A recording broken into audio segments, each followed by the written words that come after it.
Sr. Presidente, senhoras e senhores deputados, bom dia.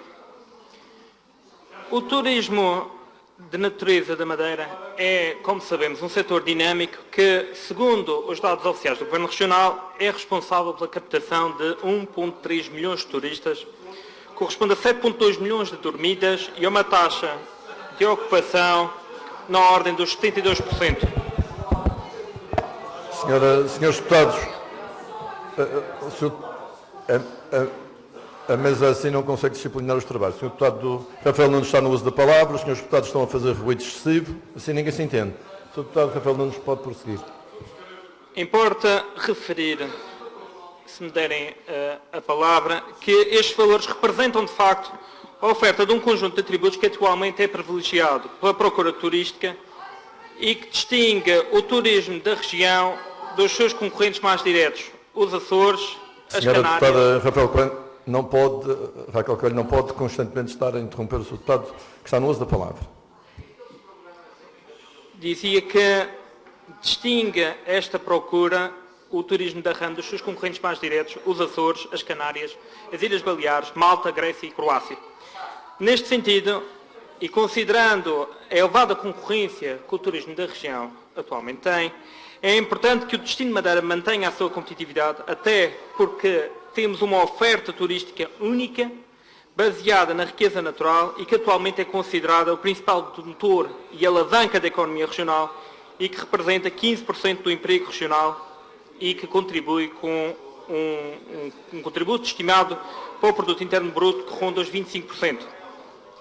E existem duas características que são claramente evidenciadas na procura pelo nosso turismo e que, de acordo com os principais mercados, são presentemente as mais valorizadas e que constituem a motivação central da viagem dos nossos visitantes: a nossa natureza, o nosso clima. Portanto, os espaços naturais surgem inequivocamente associados ao destino de turismo de Madeira e é inquestionável a relação e o impacto económico que estes valores naturais e culturais constituem quando ligados às atividades de lazer e de contacto com a natureza.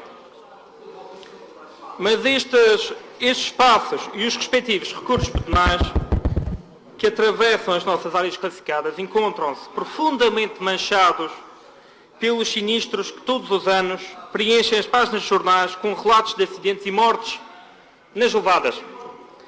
E a verdade é que muitos acidentes eram efetivamente evitáveis por resultarem do descuido e incúria dos próprios visitantes, e disso não temos qualquer dúvida.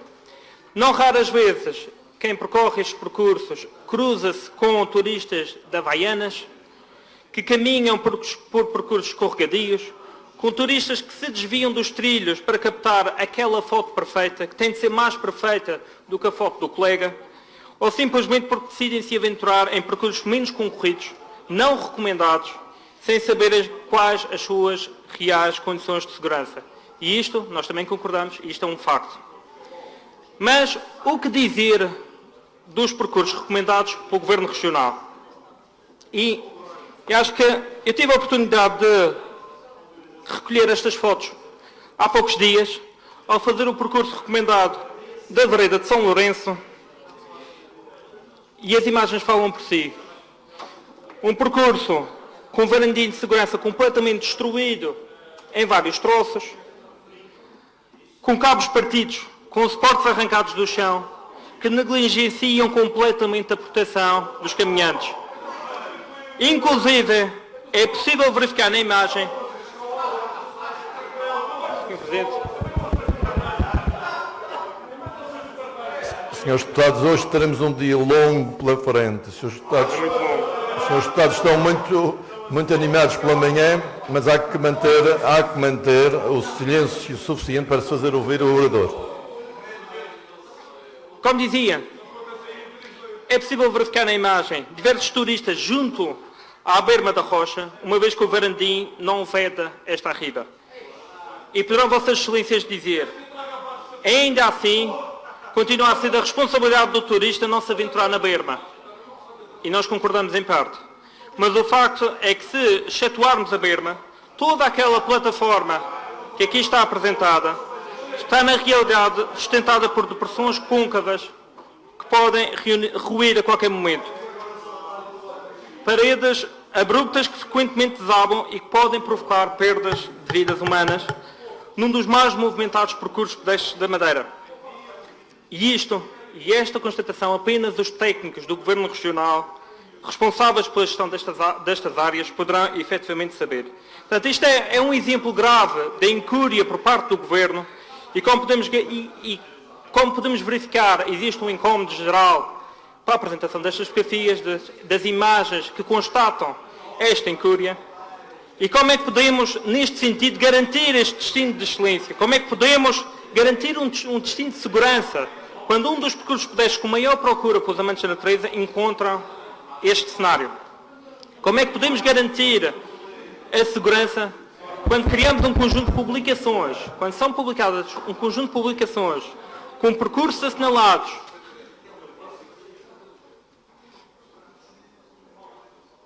como é que podemos garantir a segurança quando criamos um conjunto de publicações com os percursos assinalados, com lindas fotografias, com percursos maravilhosos, mas que na prática não são mantidos, como podemos verificar, há anos?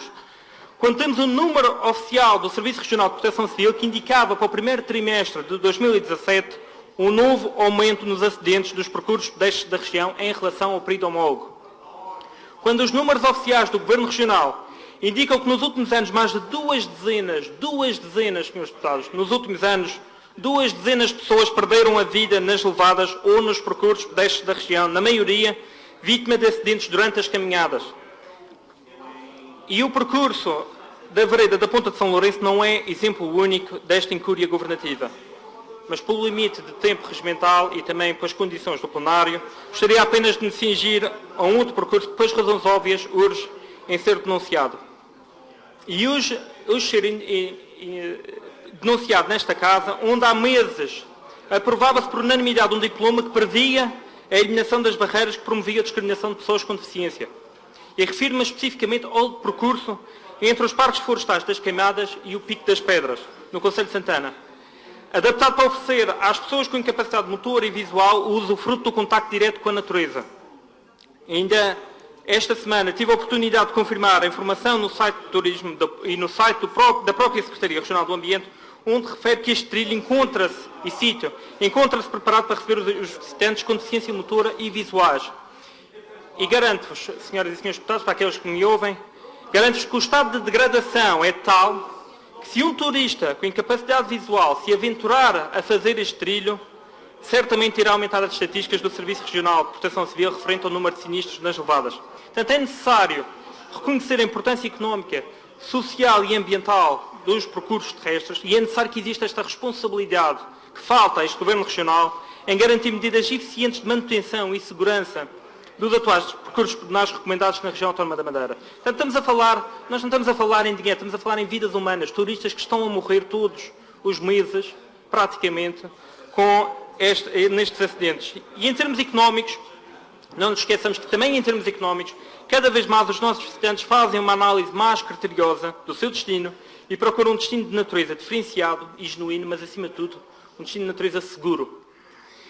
E para terminar, e porque falamos em turismo de natureza, uma última nota que julgo ser importante salientar, a necessidade de uma visão premente, uma visão política séria e integrada no que concerne à preservação do valor e equilíbrio ecológico e da sustentabilidade ambiental e turística da região. As áreas naturais, estas mesmas áreas naturais que são os verdadeiros produtos estratégicos e que estão a ser vendidas como os verdadeiros ex-libris e que constituem as motivações primárias dos milhares de turistas que nos visitam, estas áreas estão sob uma pressão constante, quer sobre a utilização do solo, quer sobre a sobrecarga crescente, quer sobre as situações gravosas de desequilíbrio ambiental que têm sido provocadas pelas atuais políticas públicas. E é inconcebível que numa região como a nossa, continue o Governo Regional a autorizar a libertação de espécies exóticas sem a mínima consideração pelas consequências que estas espécies trarão para as espécies nativas que lá habitam. É inconcebível que se continue a ignorar a comunidade científica. Este Governo continua a ignorar a comunidade científica. Continua a ignorar as recomendações para a salvaguarda do equilíbrio ecológico. E por uma mera demagogia eleitoralista, numa constante retórica ditatorial do farei o que quero, dou a quem doer. Para agradar certos grupos e fações, sem ter a mínima noção do que estas ações podem provocar no futuro ambiental deste espaço insular. Importa preservar o nosso turismo. O turismo pode e deve ser estimulado e desenvolvido, mas é necessário que este Governo saia da caixa e comece a ver, a ouvir e a sentir o porquê da Madeira ter sido nomeada o melhor destino insular da Europa. Esta definição de modelos de desenvolvimento depende em grande parte das características e potencialidades do território, mas também depende e muito das políticas de gestão que estão a ser implementadas. E neste sentido, é necessário saber evoluir com responsabilidade e é preciso saber fazê-lo sem ameaçar de morte a nossa galinha dos ovos de ouro. Muito obrigado.